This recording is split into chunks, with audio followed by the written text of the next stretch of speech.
Hey, I guess we just got kicked off. Yeah, I just wanted to say we are here live, and I'm just waiting for Rudy Sarzo to come on. This is the Absolutely Live interview. My name is Greg, and I'm your host and creator. Just waiting on Rudy. I'm going to go ahead and send him a request to join. And so, like I said, we're waiting on Rudy to come on. And as soon as he comes on, I'll go ahead and send him that request, and we'll get started with Rudy Sarzo here. Yeah, I don't know what happened. I was on a few moments ago, and I got kicked off. So I'm not sure what happened.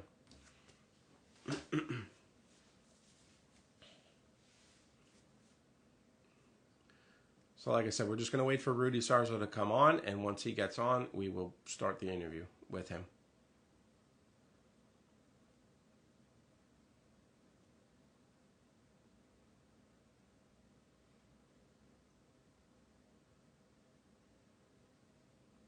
Yeah, babe, I got kicked off. I don't know what happened. It just kicked me off. So,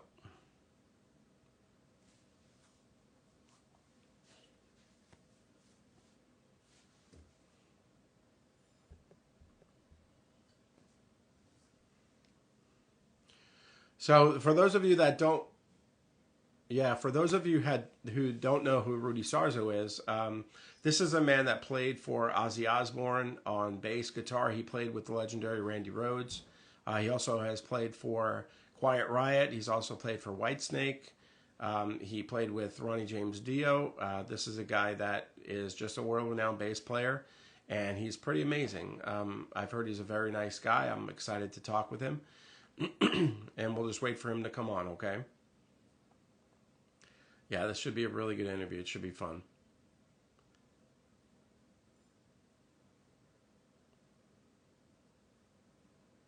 Yes, I'm just waiting for him to come on.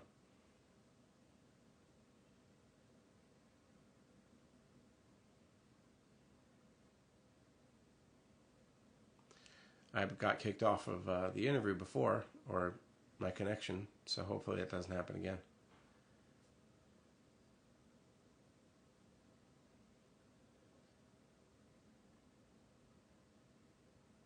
If you are a fan of Ozzy Osbourne, yeah, he was on the Speak of the Devil album that was with Ozzy, and Brad Gillis had taken over for Randy Rhoads at that point after Randy passed away. And so he was also on the Tribute album, which is in 1982, I believe. All right, there's Rudy right now. So we're going to go ahead and invite him to join.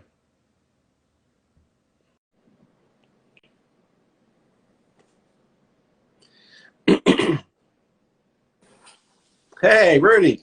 How you doing? I'm doing good, man. How are you? Oh, good. Yeah, I rarely ever do. I think I've done maybe one Instagram interview before, and that's why I asked you, how to join, and I had to like actually find the show in order to Oh, you did? for you to see me. Oh, that's Because I've been here sitting here for the last maybe 15, 20 minutes. that's quite all right, man. Don't worry about Okay. it. Okay. So, how you doing today? You doing okay? Yeah, I'm blessed. It's all good. Yeah, well, I'm here in Los Angeles, and it's a beautiful day, and it's all good. Yeah, Good. Very good to know that. So, Rudy, yeah. I just wanted to dive right into it. First of all, I Mhm. just wanted to tell you thank you so much for agreeing to this interview. I mean, I'm not somebody that has a name or anything like that at this point, so I appreciate you coming on. Sure, it's my pleasure. It's always good to make new friends. Ah, good. Thank you, Rudy. Yeah, I appreciate it. So let's just yeah. dive right into it. I've been looking through your background and whatnot and on things that I have read online, and it's really fascinating. The thing that really strikes me is that you're kind of like a resilient man. You're a resilient bass player. You go from different project to different project, and sometimes that's difficult for people to do. You know, they get dejected or whatever, but you don't. You seem to be a survivor. So tell me a little bit about that, about your attitude as far as playing music and going from project to project and succeeding in every step of the way. Well, sometimes you feel like you have control of your destiny, and that's a false, you know, assessment of your own life because we're not really. I mean, you can do certain things to control it, but when there's a certain big thing ahead of you that's going to happen. No matter what, it's life to me is like cycles, and Yeah. I've learned to recognize the cycles, my cycles, and certain opportunities will reappear even if you do not acknowledge the cycle and take the opportunity to do what you're supposed to be doing, the path that you're supposed to follow, right? Right. And so what happened is, let's say I was in Quiet Riot in the '70s, which was my first band that I felt we had a collective consciousness, or that we were all trying to achieve the same goal, Right. being a band and, get a record deal and go on tour and so on. And then, we were just banging our heads against the wall during that time in Los Angeles with the music industry, which was more focused on new wave and punk. Yeah. We were talking about 1978, 79, when I Right. was a member of the group. So, eventually Randy Rhoads left the band and joined Ozzy. I had no control about that. It happened. Yeah. So then about a couple of years later in '81, while, I maintained being in touch with the Quiet Riot family consciousness, belief system. I Yeah. played for a while with Kevin right before I joined Ozzy. I was in the band called Dubrow, Kevin's band. That's right. Yeah. Yeah, and I was living with him and so on. And then I get the audition to play with Ozzy, and I got the audition. Now I'm playing with Randy again, which was Yeah. great. Back to my Quiet Riot family, which Yeah. is kind of like a continuation of playing with Kevin, but now I'm playing with Randy and Ozzy. Right. And then Randy passed away. I have no control of that. Yeah. What I do have control of is finding the joy of playing, and that's priceless to me. So I went from like one of the biggest bands in the world playing with Ozzy to continue playing with Kevin back again. Now Hmm. this time it's called Quiet Riot, and in addition to Kevin, here I am playing with Frankie Benelli, Yeah. uh, who I had played with and known and lived with for on and off for 10 years prior to us 40 years ago this year recording the mental health record. While I Wow. was still a member, I went in while I was still a member of Ozzy just to play on one song, Thunderbird, and I left the session after I recorded at least four songs, and then I came back and finished the record with the exception of two songs recorded by Chuck Wright, Hmm. uh, the song Mental Health, and also the song I Don't Want to Let You Go. And so I have control of that. I have control of like, yeah, I'm going to do this. Because it's going to bring back the joy of playing again, playing in my, the Quiet Riot family. So, certain things, events happen just like in any family. We had a falling out. Yeah. And what I had control of is making a decision that, again, if I want to keep the joy of playing, uh, that I must move on. And I did. And I moved on and wound up playing in Whitesnake in 1987. Hmm. And it was wonderful. It was great. But David decided to break up the band in 1990. I have no control over that. Correct. And so eventually in '97, I went back with Quiet Riot. Hmm. I have control of saying yes or no, say yeah to the idea. How about if we all get back together again? Yes, yes. Back with the family. Hopefully this time we can solve the issues that we had in the past. But again, the band actually, I did not leave the band this time. The Hmm. band just imploded, just Wow. like ceased to exist for a few years. And then it was renamed Quiet Riot with my blessings, of course, because we all had some sort of ties to it. Yeah. And yeah, I always, the name Quiet Riot, it's what I believe in, Yeah. you know. And I have always supported every single incarnation of the band. Just because we might have not for whatever reason that could always be solved by a phone call. If we just did not see eye to eye, it's still I supported the consciousness Right. of what we did. So, and then as a matter of fact, in between, I joined Dio Yeah. in 2004.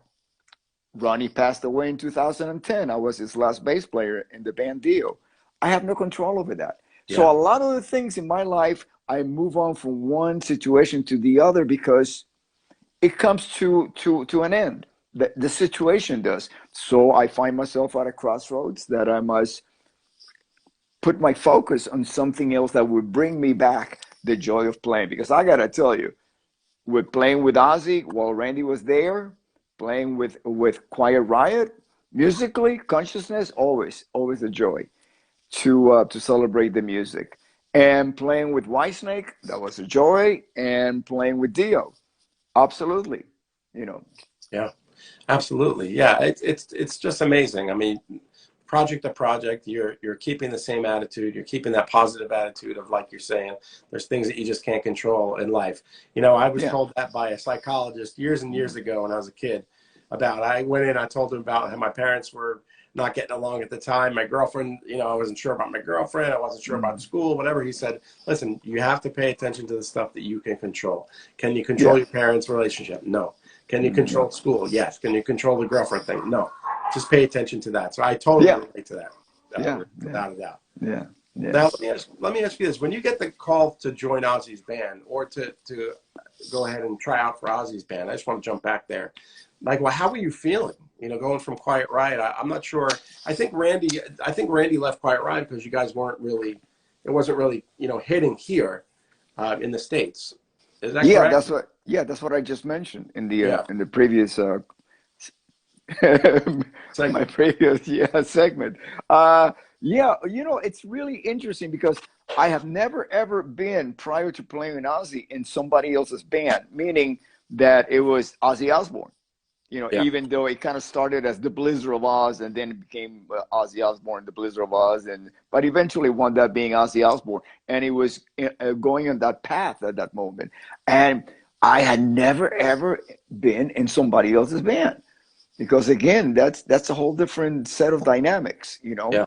Uh, but of course, the opportunity to go from sleeping on the floor of Kevin DuBro's apartment because I didn't have any money to all of a sudden, I'm learning. It was the best schooling I've ever had in the music industry, Yeah. playing with Ozzy. Not only was it a whole new level of information for me, but also I got to watch Sharon Osbourne, well, actually Sharon Arden at the time because they were not married. Uh, Her skills, her managing business skills. I learned so much from her that I was able to bring with me for the rest of my career. So it was definitely anybody that I would advise if you're young and you don't have another alternative of source of income and you really want to learn what you cannot learn at any music school that would teach you theory, which is experience. Oh yeah, if you get a call from somebody who's a solo artist, take it.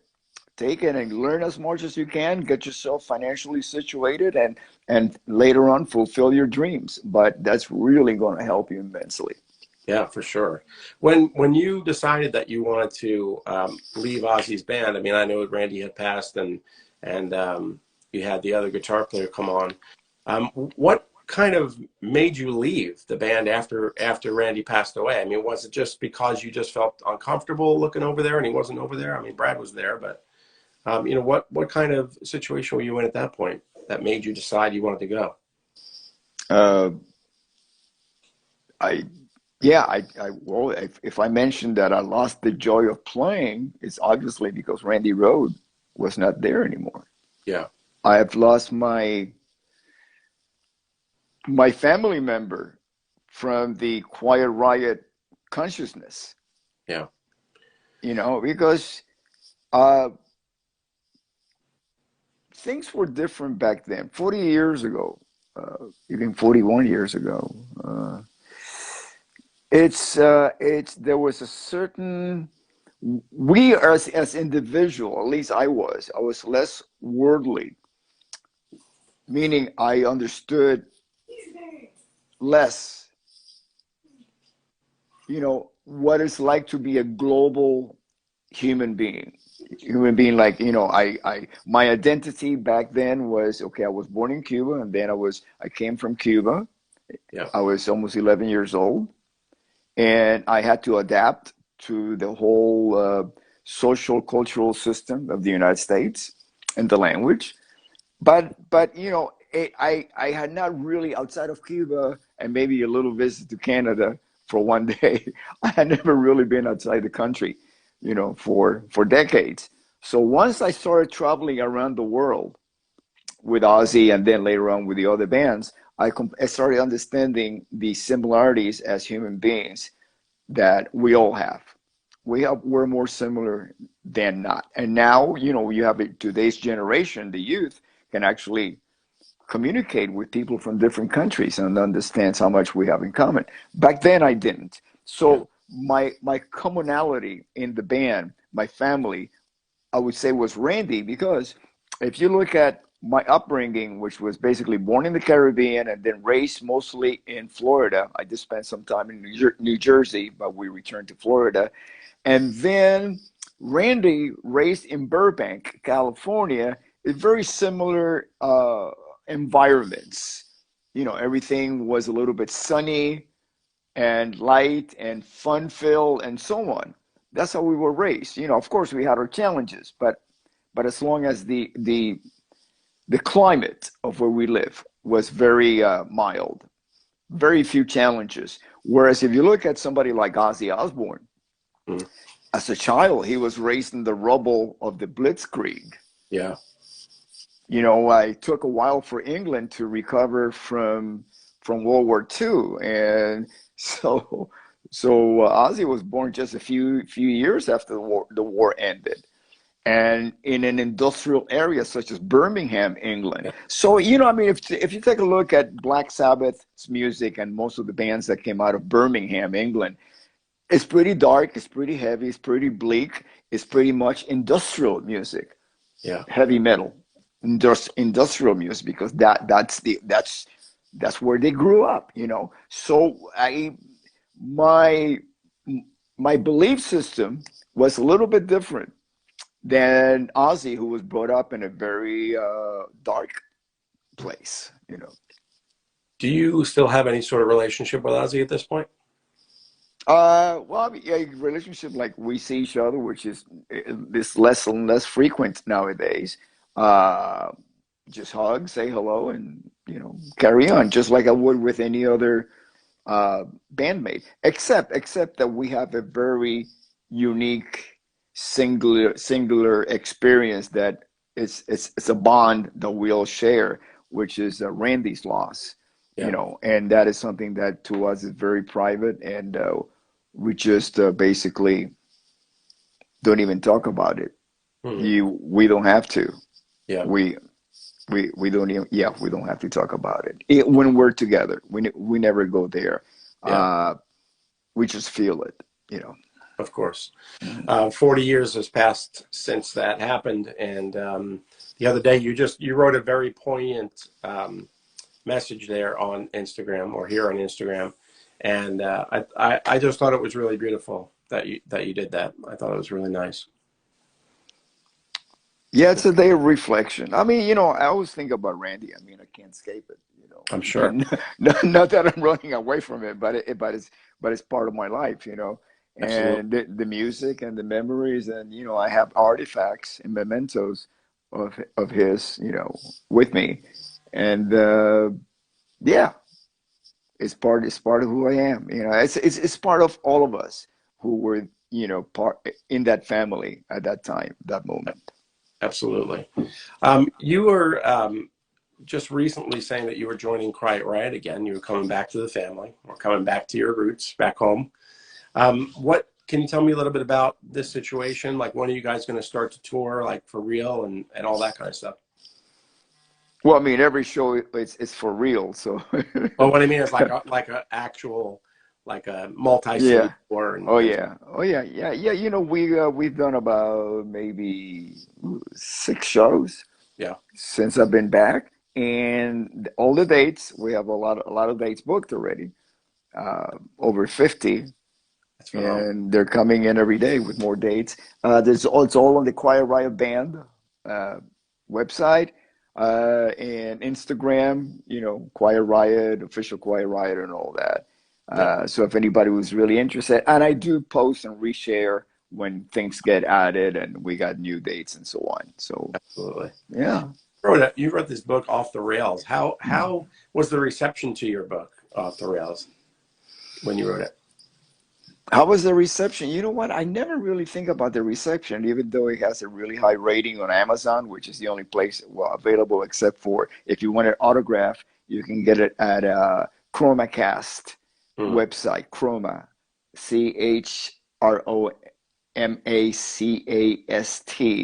Hmm. Uh, and I mention it because a lot of people ask me if I want an autograph. Of course, if you buy it anywhere and you want an autograph, you can come to any of our shows, and it will be my pleasure to sign it for you. Very nice. Um, Only, according to the CDC guidelines, because we do a lot of shows that don't, allow people to go backstage Right. or even have meet and greets after the show because Mhm. of the COVID, Yep. guidelines that we're still experiencing. Uh, So the reaction has been phenomenal, but once I wrote it, just the I got an immediate uh, I don't know, I got closure. I got closure with putting on paper what I've been feeling all this time, all the emotions, everything that I've been carrying with me to be able to put it on paper, actually on a laptop. It wasn't paper yet, but as a book format to tell the Yeah. story, and to know that I would be able to share this with anybody who's interested about reading about it. And yeah, so that was an unexpected blessing that I received from writing the book. I got closure. I didn't even know at the time that I needed to get closure, but I did, So it was a and cathartic it's experience for you. uh, well, it just lightened my load. It just gave me some, you know, a little bit more room to breathe, you know, to put more air in my lungs from not carrying such heavy weight on Yeah, me. absolutely. There was a Mm, song that I came across recently. I'm just going to change the subject real quick.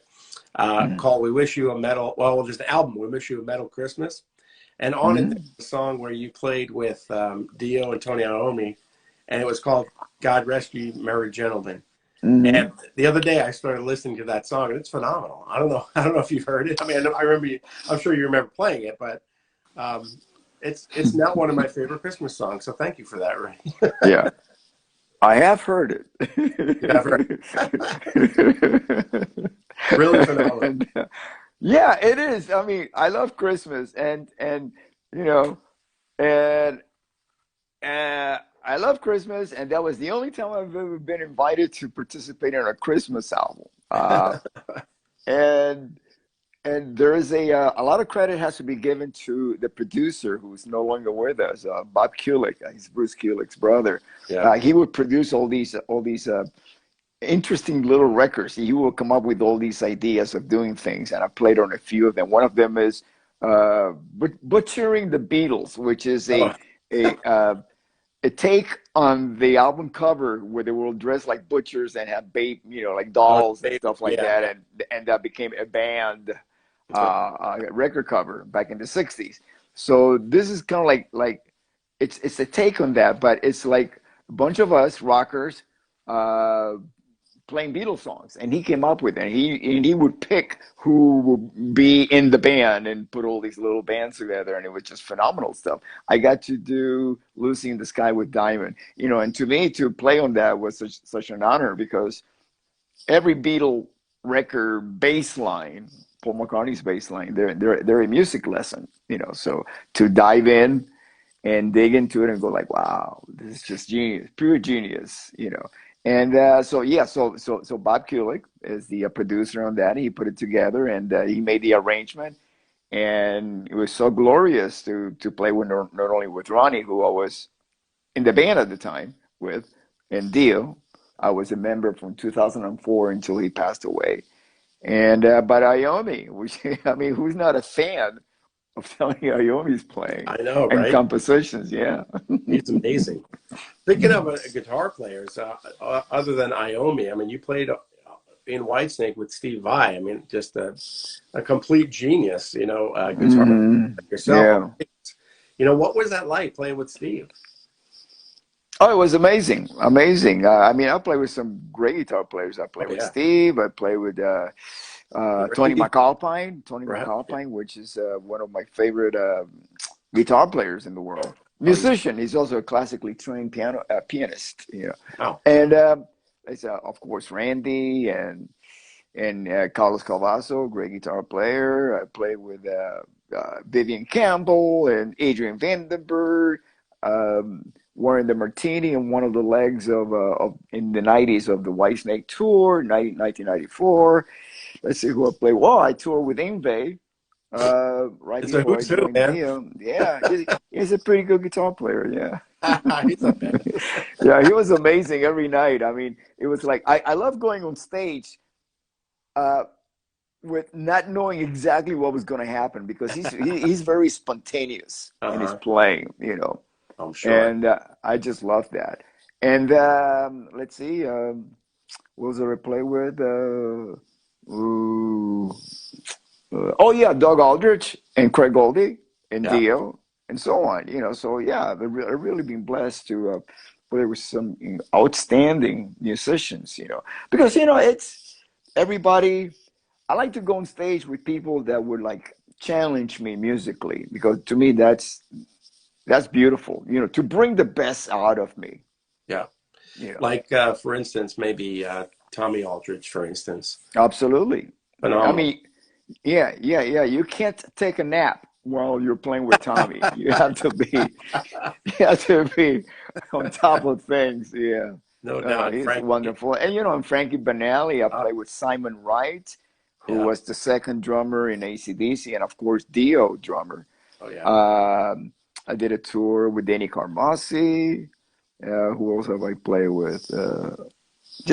Oh yeah, currently in Quiet Riot, we have the drummer from Typo Negative and Danzig, Johnny Kelly. Oh, Johnny Kelly. He's a Yes. great, wonderful drummer. Yeah, Yeah. I He's a, mean it's a great band. We got Johnny on drums. We got Alex Grossi, incredible guitar player. He's been in yeah. the band for almost 20 years now, Yeah. and he's the third Quiet Riot guitar player. Wow. And Jizzy Pearl from Love Hate, Yep. amazing singer, and not only is he amazing, but also he comes from the same place, the same Yeah. consciousness that Yeah. as Quiet Riot, you know, back in the day. I mean, he grew up playing the Sunset Strip with his Mm, band Love Hate. yeah. So, you know, it's the real deal. There's definitely a deep connection there. Yeah. That's amazing. Yeah. And it's all in the family, like you're saying, like before. Hmm. There was something else I Hmm. had read about you, Rudy, which was pretty interesting. You're a digital animator as well.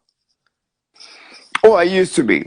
You I used to. used to be, and then yeah, because this is me pre LASIX, and Oh. then once I have LASIX, I didn't have to like sit in front of a computer Uh, and make little animation to be fulfilled. I was able to look at the fretboard again and go, oh, okay, I see it now, so your eyes. without glasses, you know, without the glasses. Right. Yeah. Well, So I got my joy of playing back again. Yeah.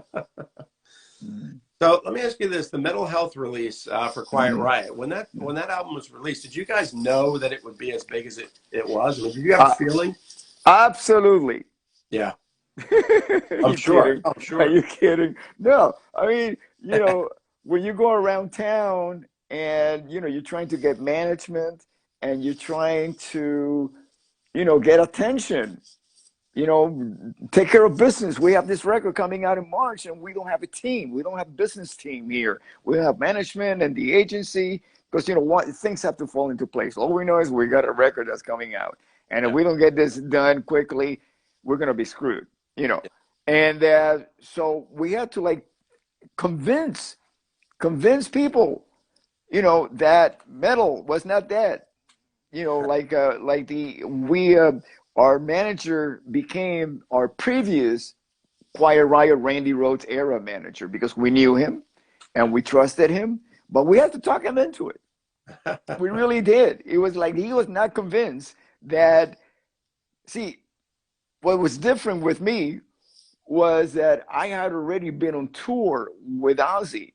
And I not only did we have Motorhead and Def Leppard and then UFO and Starfighters as our opening bands, but I had been to England and I've seen the new wave of metal happening, Iron Maiden, Saxon. We toured with Saxon in England. We knew it was the next thing coming. Yeah. But that's in England. If you were in LA, you have no prior to social media and internet, nobody really knew outside of the bubble of Los Angeles in the music industry what was going on anywhere else. And it really didn't matter because it was not a global industry. It was not. Now it is. You could be a huge star in whatever country, and if you have a really good song and really good reach on the internet, people in the United States, they're going to get into it. Like, let's say Adele. Adele is just as big in the United States as she is in England. Yeah. She's a global artist. Prior 41 years ago, that was not the case. Yeah. So I knew, I mean, I didn't know how well we were going to do because nobody else had done as well as we eventually did before. So we couldn't even imagine us having a #1 record with that record after so many people and the whole industry passed on it, as far as getting involved, with the business of Quiet Riot. Yeah. So no, we have any idea. We just hope that we could get this going so we could get going. Did you, on that album, did you have a favorite song that you felt like was yeah. No, I had a favorite song, which is Thunderbird, because it's the song it was Quiet Riot's mental health record dedication to Randy Rhoads. Right. That's why I went into that room to record it, and eventually, led me to rejoining the band or joining a band that got renamed Quiet Riot again, because it was definitely a totally different band. And I'm talking from somebody from the inside, somebody who was there. I know what it sounded like with the Randy Rhoads era, and I know what it sounded like for the Mental Health era. It was a totally different band. It could have been named anything, Wow. Yeah. Jeez. So you played with Dio, you played with Ozzy. I'm going to ask you a pointed question. Which vocalist would you rather play with at any given time? You don't have to answer if you don't want to. But you're not giving me options. Oh, You're just saying Ozzy. You're just saying Ozzy. You gotta go. Okay. Ozzy or Dio? Oh, sorry, you didn't hear that. Oh no, I didn't hear Dio. Ronnie. Well, there's what I consider the seminal Black Sabbath singers. They're so strong, each one of them in their own era, that I cannot even compare it. Yeah. And I love both eras of Black Sabbath. Very different bands, but I love them both. Yeah, they had some incredible singers actually. In addition to Ozzy and Dio, they had who was the man who was there just for a very short time? Well, when Quiet Riot toured with them in 1983, it was Ian Gillan from Deep Purple who was singing at the time. And I got to tell you this, and I love Ian. He's one of the he's a singer's singers, and singing the Ozzy stuff is not easy. No, there's something about it that I've seen a lot of great singers just not being able to embrace it, Yeah, for sure. Yeah. I mean, there's nuances, just like in Dio. I mean, with his voice, absolutely, that can't be matched. Yeah. Then they had another. He did Cross Purposes and a couple of the other ones. I forgot his name. Tony Martin. Tony Martin. Yeah. Tony Martin. He was another phenomenal singer. Different, phenomenal singer. And they had one other fella. He recorded The Eternal Idol as well. He was there just for a short time, but he was also in another band after that. I don't remember the band that he was in after that, but yeah, he was phenomenal too. They had some incredible singers, all different in their own right. But yeah, singing that Ozzy stuff, it's got to be really challenging for any singer to try that. Yeah. When you recorded the Speak of the Devil album, what was your state of mind during that Speak of the Devil era? During that, because I for one, I really like that album. There are friends of mine who say that they're not like a big fan of that album for one reason or another. It's right after Randy had passed. But for me to ask you, I'm just interested to know, how did you feel about that era of Ozzy, or that short time? Short time meaning? Meaning when after Randy had passed. Oh, and yeah. the band. Well, I felt enough emotion to actually left the band due to it, due to Randy's passing. I don't think I can add much more to that. You know, it changed everything. It changed everybody, and all I had every time I step on stage was just memories of Randy, but he wasn't there. Yeah. So the closest I could come to recapturing the feeling of Randy being there was to actually play, go back to what became known as Quiet Riot again. Yeah. Did you have positive feelings toward Brad Gillis at that point, or were you just kind of angry because of Randy's passing? No, I was never angry. I could never be angry at something I couldn't control. Right. It's impossible. I could never be angry at somebody who's actually working so hard as Brad Gillis to come in and allow us, the Aussie band, to complete the tour with dignity for Randy's memory. You know, you have to do the best you can. You have to do that. God, that's what Randy deserved. Play the song the best you can. Massive shoes. I am grateful to Brad Gillis for have done such great job with so much integrity. Yeah. Yeah. He really did. You know, that album to me was a great album for so many reasons, and that was one of them. That he really had a lot of integrity, and it sounded great. You know, I think he did a great job. It must have been really difficult for you guys, but you nailed it. In your return to Quiet Riot, I'd read something about you guys have new music that you're going to be working on. Is there new music with Frankie on drums? Like you have recordings of him on drums? You know what? You're going to have to listen to the record. Wait until it comes out. I can't wait. Yeah. Yeah. All right. Yeah. Anything else you wanted to add regarding anything that you're doing, Rudy? I would love to hear it. I'm having a nice conversation with you. I like those pictures behind you. That's Oh, you do? nice. Oh, Yeah. okay. Well, yeah, they're kind of back. We got Celebration Day, Led Zeppelin, and then some pictures of cars back there. Yeah. I like that. Yeah. It's very, very colorful. Yeah. Thank you. I like that. Thank you very much. I appreciate it. Well, I just wanted to say thank you so much for coming on, man. Sorry, Rudy. And you know, it's not every day that you get to speak with a music legend. I'm very thankful that you agreed. You don't know me from a hole in the wall, and I'm just so happy that you said, "Yeah, sure, let's go ahead and talk." Sure. Thank you so much for having me. You're very welcome. God bless. God bless Bye-bye. you. Bye-bye. Bye-bye now.